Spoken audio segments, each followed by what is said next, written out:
It's freedom, baby. Yeah.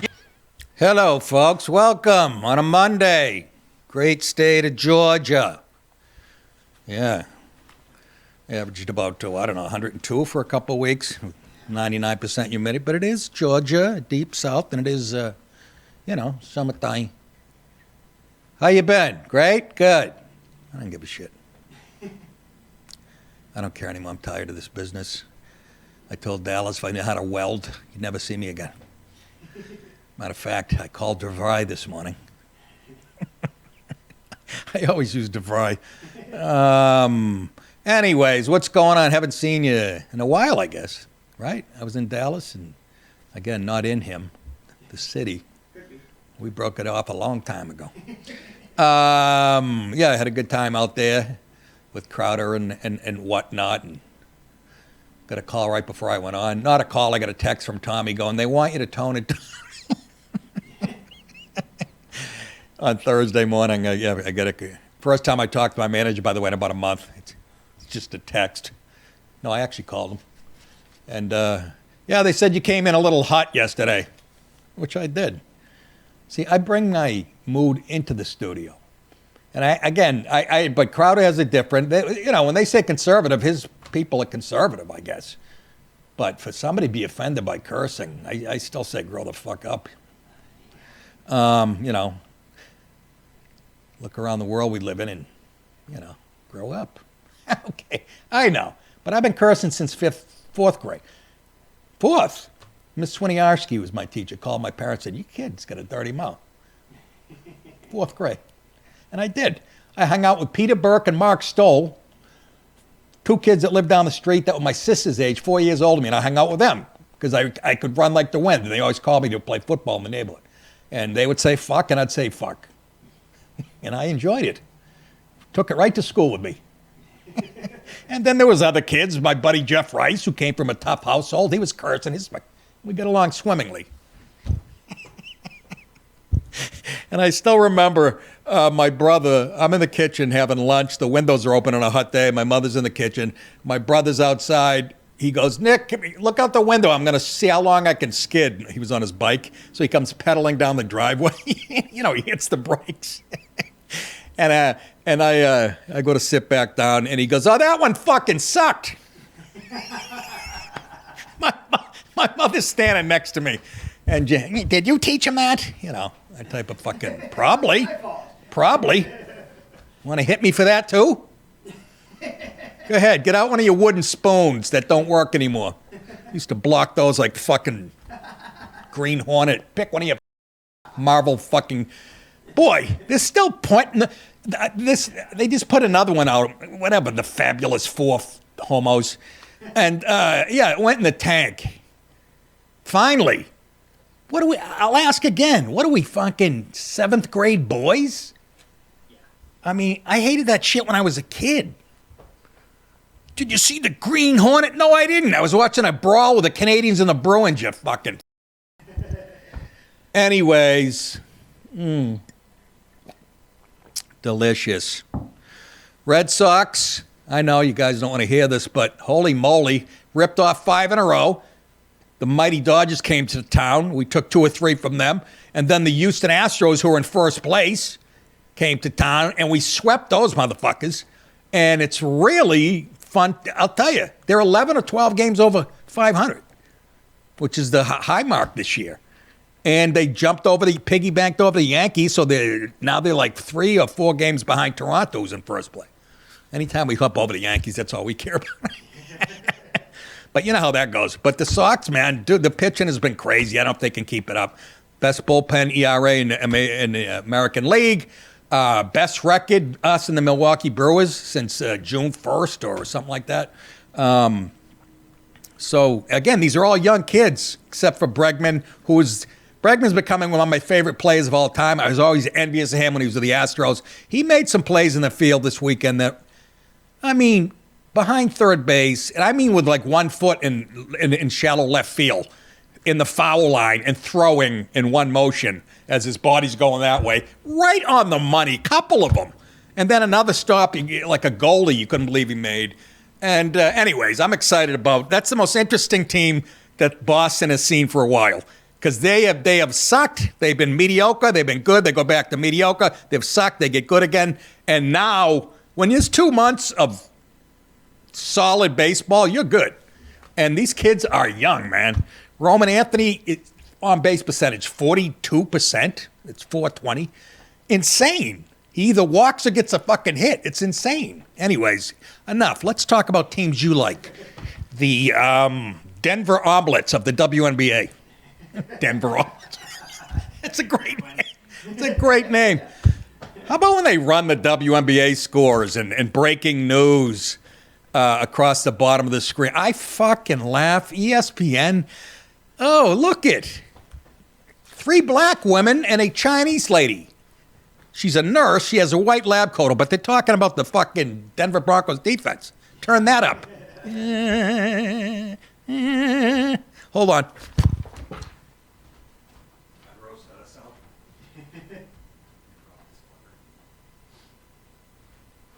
Let it roll. Roll, man. All right. I'm back. Anyways, that's it. Oh, pizza, real quick, pizza recipe change. Well, I told you guys about the New York. I used the bread flour, blah, blah, blah. And it came like the, I use 00 flour, which is what the pros use, apparently in Italy, and it's more fine. It makes great pizza. And I used it once, wasn't that fucking impressed. So yesterday, I go, I'm going to make pizza. Usually when you make a pizza, the best way is to let it proof in the fridge for like 3 or 4 days. Then the dough doesn't snap back. It's very easy to work with. So I said, fuck it, I'll use a Mario Batali fucking recipe, whatever, that I've been using for a while. And I wasn't expecting anything, but I used the 00 flour. I said, let me give it one more chance. Made the best pizza I have ever made in my life. I let it proof for an hour. Just a fucking hour. And I'm thinking, well, it's going to snap back. It was user-friendly, as they say in the tech world. Like a fat girl's tits. They just spread out. It was the best friggin' pizza I ever made. Put the pizza oven, I put the ceiling at 1,100 degrees and the floor at 650. 8 to 10 minutes. I made one, I tried, they say you can do it in 2.5 minutes. You put the ceiling at 1,300 degrees, and it was pretty good. Last week, that was more of a, anyways, what do you want to talk about? Politics and shit? I'm tired of it all. Fuck the Democrats. They're not an American party anymore. They're outright communists, social, whatever you want to call them, Marxists. They're absolute garbage. I don't know how you ban a political party, but that should be Trump's next thing, to destroy it. I remember Rush Limbaugh in 1986 saying, you don't have to beat them, you have to dismantle them. Yeah. And that was in the 80s. And now they're 50 times more radical. Let's get to it. Well, there is a updated headline here. We got illegal migrant who broke free with help of anti-ICE activists caught while wearing $1,700 Louis Vuitton T-shirt. $1,700 T-shirt? Yeah. The fucking Shroud of Turin's not even worth that. $1,700 T-shirt? Oh my God. What did Megan Fox wipe her ass with it and put it on eBay? Again, I go to Megan Fox, I hardly knows what she looks like. I just know everything she's hot. That's insane. So he was an illegal and somebody helped him. Oh, good. That's somebody who helped him. Arrest him. Anyways, today I'll be talking about jerk-off Jack Smith. It's time for his time in the barrel, as they say. Kash Patel, our boy, found what they call a burn bag with a bunch of documents. Apparently, they didn't burn yet. And, you know, the media's calling him out saying he's full of shit, so he's slapping them back. A guy in a Trump hat at a soccer game, so the guy might be gay, but I'm still going to defend him. If you go to a soccer game, I honestly think you like the taste of jizzabapa. But anyways, the point was he was a good American Trump voter. They asked him to take the hat off or he had to go. This is in America? It's in America? Stick your soccer up your ass and all the other European shit. Anyways, and Bonnie Blue. a well-known porn star in the UK, and a very beautiful woman, but she sleeps with literally thousands of people within hours, and apparently people have a problem with that. I don't see it. If that was my daughter, I'd be very proud. Yeah, I go, she's a bit of a pig, but look, she's getting all A's. Yeah, but she blows her teacher. That doesn't matter. They're all A's. Anyways, Jackoff Smith under investigation. The U.S. Office of Special Counsel has opened an investigation into former Special Counsel Jackoff Smith, who may have unlawfully targeted President Trump. What do you mean may? What the fuck's that may shit? I'm gonna find out what the hell happened here. Let's go to the videotape. This letter saying, quote, I write requesting the Office of Special Counsel to investigate whether Jack Smith, Special Counsel for Attorney General Merrick Garland, unlawfully took political actions to influence the 2024 election to harm then candidate President Donald Trump. So while the specific scope of this investigation is not clear, it is expected the probe will look into whether Smith violated the Hatch Act during his criminal investigation into President Trump's handling of classified documents and alleged efforts to subvert the 2020 election. I got in trouble in college. A girl said I violated the Hatch Act. She said I opened her hats without her permission. I say bullshit. Anyways, the OSC, I mentioned what that was earlier, I can't remember. Office of Special Counsel is a government watchdog that operates independently as a federal investigative and prosecutorial office. President Trump, of course, vanquished Joe Biden, Jack Smith, every Democrat who weaponized the law against him. But President Trump's astounding victory doesn't excuse Smith. Just because he won the election, that doesn't mean all the shit Smith tried doesn't get called upon. Doesn't excuse him of responsibility for his unlawful election interference. I therefore ask the Office of Special Counsel to investigate whether Jack Smith or any members of his team unlawfully acted for political purpose. This is from Tom Cotton, by the way, the senator. He wrote this. He wrote that in his request. So Jack Smith, enjoy your time, and let me tell you something. Trump, he lets some of this shit slide, but not guys like this. This motherfucker, he hated. Bye-bye, dickhead. I'm hoping. Smith resigned from the U.S. Department of Justice after he failed to bring the cases against Donald Trump to trial. Remember that? And then he resigned from the... So he's got to be sweating bullets a little bit. Or is he just, like all of us, going, nothing will happen? They put it on the news so the Trumpers and the right-wingers will go, good, they're doing something about it, but people are getting fed up. You go online, even young people are like, all right, are you going to arrest somebody? Fuck your investigations. I like the fact that Pam Anderson is with Liam Neeson now. I don't know, but I'm starting to see a pattern heard.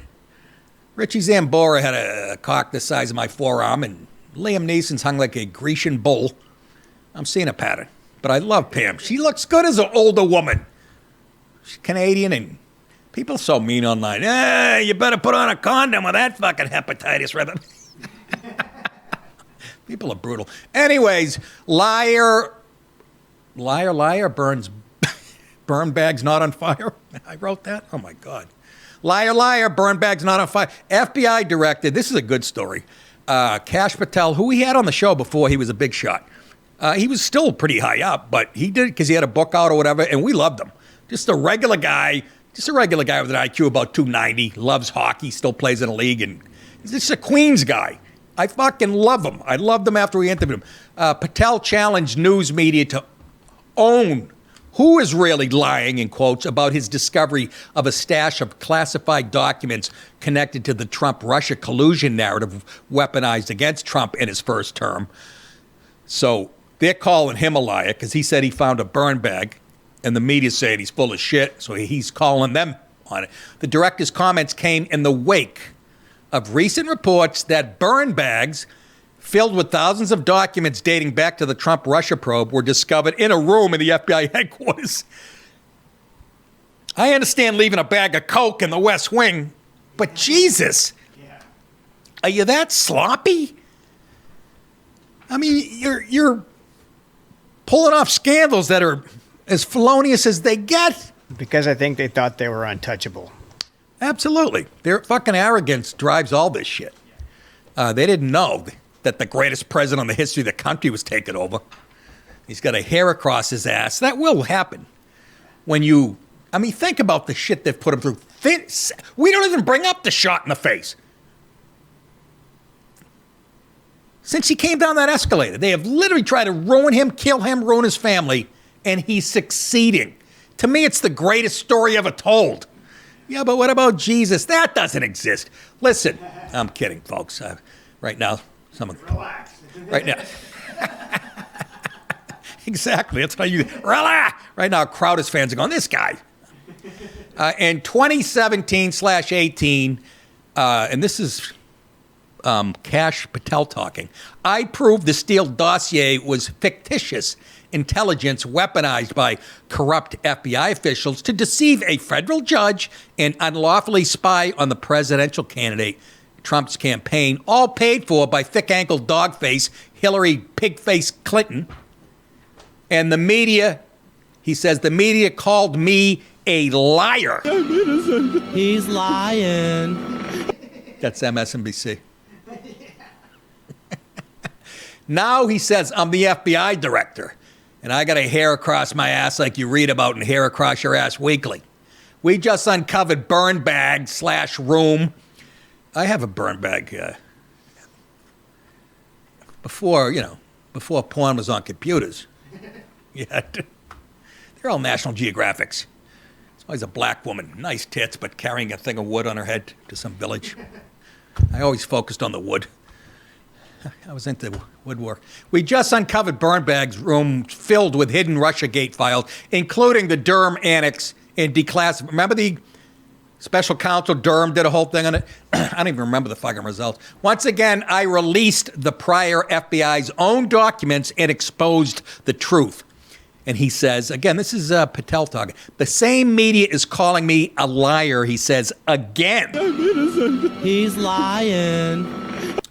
Maybe this FBI will release more docs directly from FBI headquarters so we can see who is lying. Wouldn't want to deprive the fake news of more bogus Pulitzers. That's why I like Kash. That's almost like a comedian line. And they did get Pulitzer. Do you guys realize that? The New York Times get Pulitzer Prizes for covering a fucking hoax that they helped perpetuate. But you guys still vote Democrat, do you? Go fuck your sister. Anyways, gotta love Patel. So a lot of people are watching. Dallas mentioned Devine, Miranda Devine from New York Post. She was all over the Hunter laptop thing. She's a great reporter, and Trump likes her, and she likes Trump. And she had an op-ed. I didn't read it, but I saw the headline saying more is coming out about Russian collusion, Russiagate, and everybody's watching, including Democrats. And apparently Democrats, actual people who vote Democrat, are saying they don't approve of what the fuck went on. Well, that's big of you. It took you to this point. Yeah. So how are you going to vote next time? Yeah. Just that's all. I'm not even covering the big story, but he's talking about the Democrats in Texas because the Republicans are trying to redistrict the state of Texas. You know how they do that, right? Yeah. The answer to that by the Democrats in the Senate of the state of Texas was for them, instead of to be there for the vote or whatever, they literally took off. They didn't show up to work. So it's just Republicans sitting in there shitting on them in real time they did. And I'm not even covering that. That's mature, huh? Meanwhile, when Trump was in office, they redistrict. That's how ignorant they are. That they think they can... Yeah, they think they're fucking going to badmouth Republicans after you just did that? Are you that stupid? Yes, you are. Somebody come up with a name for them, please. I wish this was a show I could send you a gift like Oprah or something. Not send you Oprah, I mean a gift like she would. It'd be funny if you knocked on the door and Oprah showed up with Gayle King. They're both naked from the fucking waist up. Yeah, but she's lost 100 pounds. I can't get through an article on goddamn internet without Oprah. Or I'm trying to, learn guitar on YouTube and fucking Oprah pops up every 3 seconds. The pink salt diet. She's pushing every diet out there. Pink salt. What's it do? Turn you gay, you get AIDS and drop 50?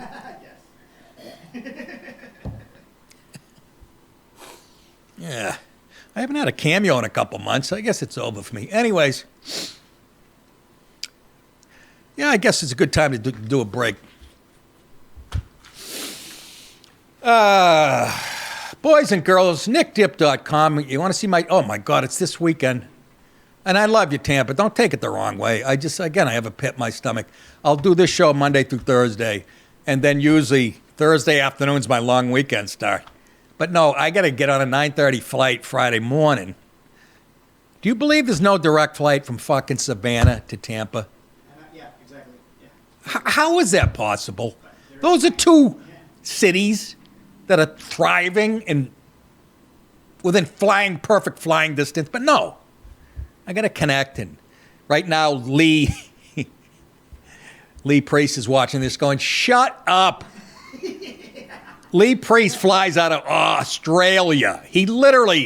His connects are like, he has to fly 8 hours to connect and they have a 10-hour layover there and then land in Germany and then bounce up to Canada to get to Philly. I mean, literally. And then he lands at home and he has to drive. He texts me going, shut the fuck up about you. Lee, thank you. He was in, where was he? The UK? I don't know. He sent more stuff. My wife loves the Titanic. She's obsessed with the Titanic. And he sent more stuff. He already sent stuff a few months ago. And he sent more stuff from a different place, a packet with actual letters. And I got to thank you, Lee. I didn't see my wife all weekend. She was on the couch with a magnifying glass looking at postcards. I'm not shitting you. It's like fucking, I go, what are you doing? I said, what are you going to prosecute the captain of the Titanic? She's over there looking at clues and Anyways, Lee's a great guy. So this weekend, Friday and Saturday, one show each night. I think Friday night's at 7 and then Saturday's at 8, I believe. Side split is in Tampa. Tickets are only a few left. And then September 18th, Hyenas in Dallas. That's a Thursday night. And then the next night, I go to Wise Guys in Salt Lake City, Utah on Friday and Saturday, September 19th and 20th. So that's great. I'll do that right after Crowder. And October 3rd, the Arlington Draft House. I'm always there during college football season. It just seems like that. Excuse me. That's a fun gig, too. And then October 16th, Zanies in Nashville. And then I'm going to tell you now, because I'm an open book, I might take next year off, stand-up-wise. I know most of my friends have taken a year off and done something else or whatever the fuck. I think. You know, they either write for another show or it's showbiz. Got to write that book. Huh? You know what, Dallas? It's actually pissed that you reminded me I should do that. You're absolutely right. That's absolutely no excuse. Everybody says, Brett Butler, you remember Grace Under Fire told me, she said she thought I had a book in me. Let's pull it out. Yeah, that's what I said to her. Well, what are you waiting for? I said, I thought it was just chafing. Get in there with some ice tongs. You're a dumb giddy. She was something else. Anyways, did I do the whole plug? Oh, go to nickdip.com merchandise page in case you need a nice winter hat or a fucking North Face jacket for July. Nickdip.com. Buy something. That's how you support this show. And my wife's Coke habit. Hi, good night, everybody.